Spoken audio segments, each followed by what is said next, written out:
سلامونه او نیکې هیلې دوست ایران په څیر دښمنو حکومتونو په لاس ورشي چې د امریکایي ملکي مسافر وړونکو یا پوځي الوتکو پر ضد به یې وکاروي. CIA د جګړې په اوږدو کې افغان یاغیانو ته د 2000 او 2500 ترمنځ سټینګر ورکړي وو. زیات یې هغو قمندانانو ته ورکړی شوي وو چې له امریکا ضد انقلابي اسلام پالو مشرانو سره یې تړاو لرل. په شمېر یو څو توغندي لا مخکې د مخه ایران ته رسېدلي وو.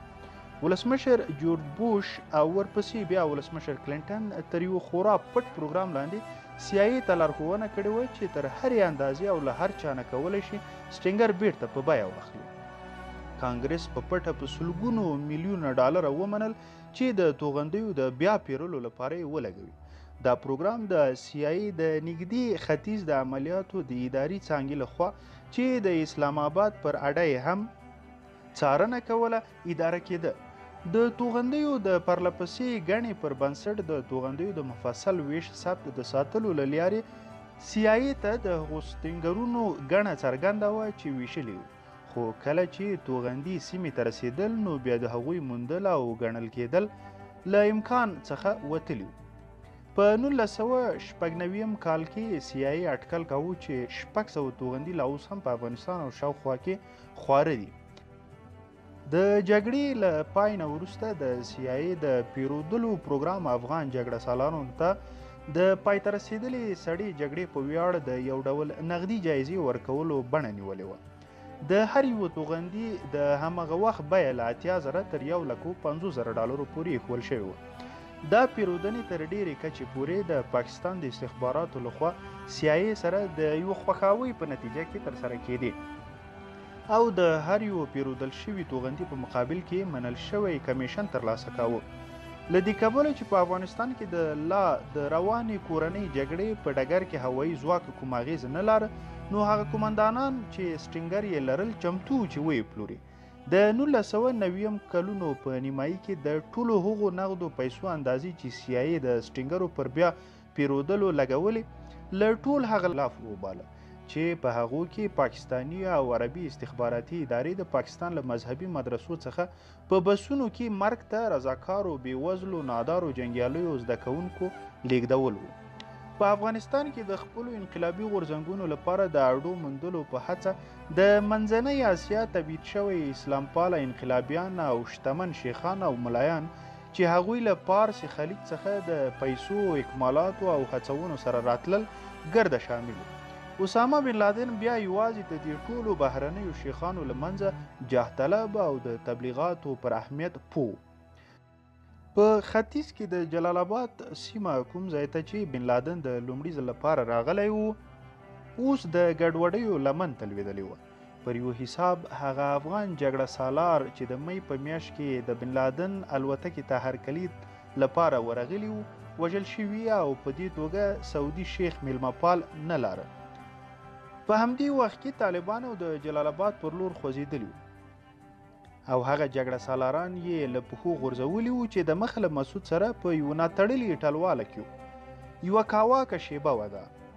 شروین له مسعود څخه وپوښتل چې که یې وکولای شول د بن لادن پر اړه ډاډمنو منابعو ته پرمختیا ورکړي نو دا به د دواړو په ګټه وي. CIA په دې هیله وه چې مسعود به له یو شمېر هغو قمندانانو سره په تماس کې شي چې دوی دواړو له 1980 کلونو راهیسې پیژندل او اوس په ختیځو برخو کې پر فعالیت بوخت وو چیرې چې بن لادن او هغه عرب پلویان اوسېدل.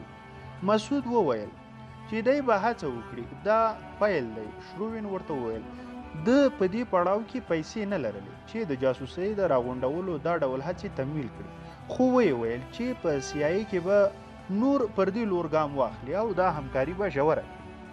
د سهار په 2 بجو دا غونډه پای ته ورسېده. پر سبا ورځ یې شروین سالنګ تونل ته چې د سمندر له کچې 11,000 فوټه لوړه تر پښو لاندې د کابل او شمالي افغانستان ترمنځ د تلو لار ده د سیل لپاره ولاړ. مسعود او ملګرو یې له ده سره په داسې حال کې چې خپله کوچنۍ کڅوړه پر غاړه وه د آریانا افغان هوایي شرکت په الوتکه کې د بیرته تلو پر موقع خدای پاماني وکړه. هغوی د ده پر راتګ خوښ وو. ډېر لږ امریکایان کابل ته د تګ په هڅه کې او د مسعود د جاسوسو افسرانو پر اند د شروین سره په پرتله ډېرو لږو یې د افغانانو ژبه زده وه. او د افغانستان پر پیچلتیاو پوهېدل. د ناباورۍ په حال کې دوی نه پوهېدل چې په دومره ناڅاپۍ د CIA دغه نوښت له کومه ځایه سرچینه لرله او داسې سوچ یې کاوه چې ګوندې د خپل مرکز پر خلاف شروع وین دا ماموریت د خپل پلان لپاره ځانګړی کړی وي. خو له دې سره که دا پیل و نو د مسعود د سلاکارانو پر اند خورا یو کوچنی پیل و. دوی د یوې ناپای ته رسېدلې نظامي او ظالمې جګړې په منځ کې او د امریکا لخوا هیر شوي وو. دوی مالی مرستو ته سیاسي ملاتړ او د طالبانو ټینګې لوڅې غندنې ته ضرورت لر. خو پر ځای یې CIA یوازې د سټینګر توغندیو د راټولولو لپاره د کوچنۍ او تنګې همکارۍ وړاندیز کړی و. د مسعود یو سلاکار چې له شروین سره د په لیدنه کې ونډه لرله وروسته یو افغاني متل وکړه او هغه داسې چې په شات ویلو د چا خوله نه خوږیږي.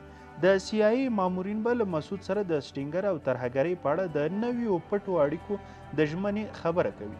خو شات چیرته دي؟ د شروین له بیرته تګ څخه یوازې یوه اونۍ وروسته احمد شاه مسعود د خپلې پوځي حرفې تر ټولو غټه ماته وخوړله. د طالبانو ځواکونه د جلال آباد له لارې چې ظاهرا د بن لادن او نورو لخوا تمویل شوي راوختل. د سپتمبر پر 25مه نیټه په سروبي کې مخکینۍ کلیزې پوستې د سپینو پګړیو په رنجو تورو سترګو طالبانو پر لاس پرېوتې چې پر وسلو او توغندیو سمبال په اړه هیڅ چا سر هم ونه ګراوه. بیل کلینټن د دوهم ځل ټولټاکنو لپاره د جمهوري غوښتونکو د ګوند د کاندید باب ډول په مقابله کې پر جدي کمپاین لاس پورې کړی و. صنعتي منځنی شاخص ډو جونز په 4 کلونو کې په 100 کې 80 لوړ شوی و او اوس په 5802 ولاړ. بیکاري پر الوېدو وه. د امریکا او شوروي د زروي وسلو زیرمې چې یو وخت یې نړۍ پرې د قیامت پر ټیټولو ګواښوله په ورو ورو له منځه وړل کېدې. ملت په دې ګروه و چې سولمن و.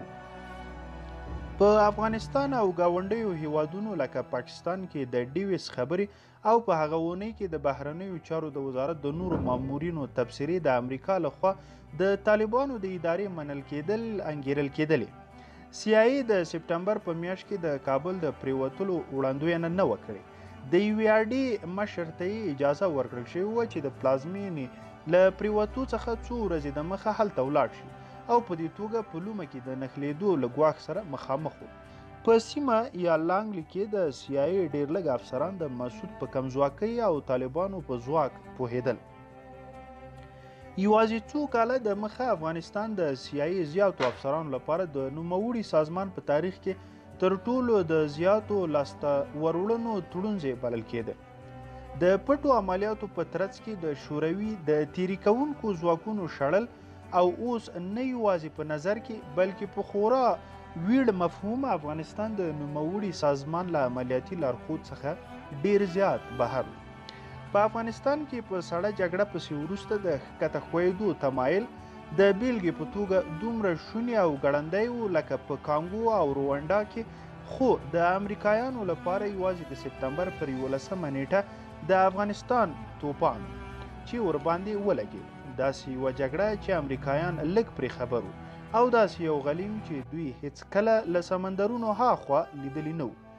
دا دښمن د نازي آلمان د هوایي ځواک یا د شوروي توغندیز ځواک نه و چې د امریکا دننه په 2 لویو ښارونو کې څو زره ملکي وګړي ووژل.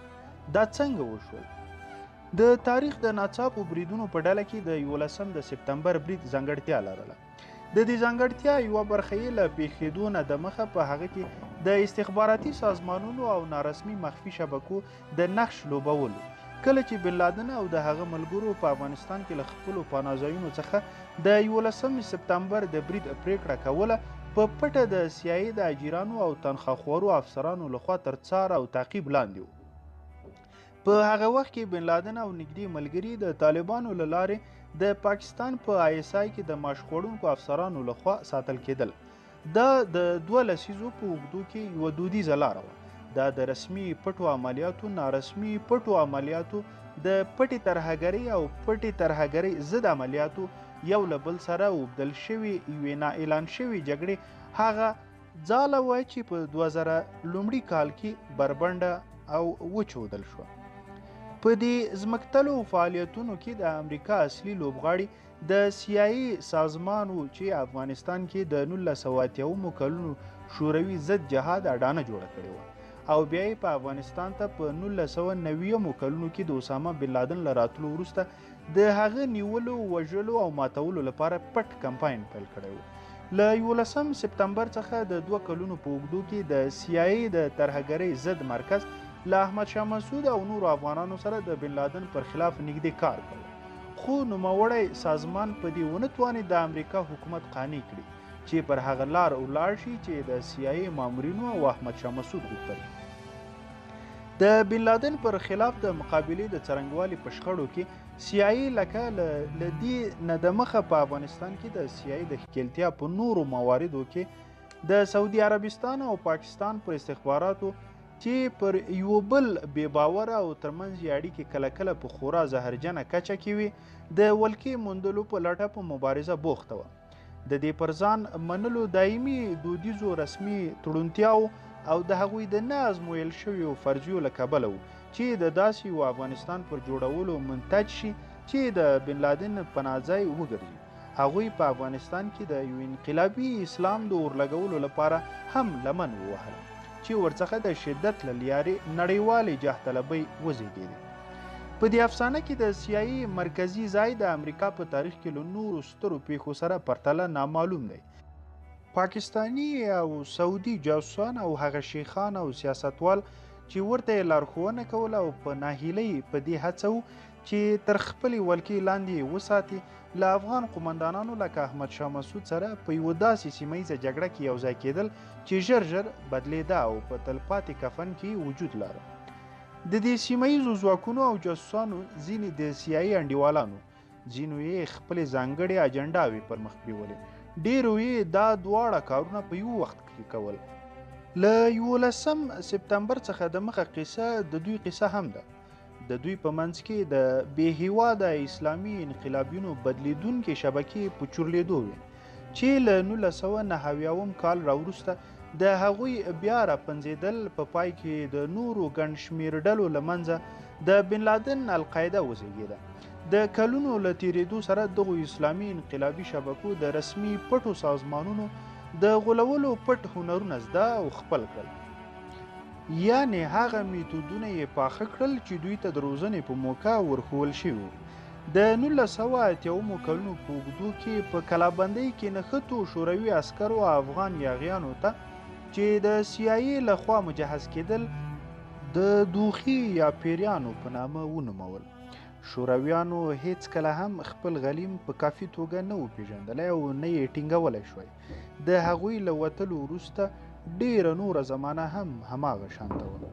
د شوروي له اشغال څخه د مخه له لومړیو ورځو نه بیا د 2000 کال د دوبي تر وروستیو ګړیو پورې دا د پیریانو ترمنځ یوه جګړه وه.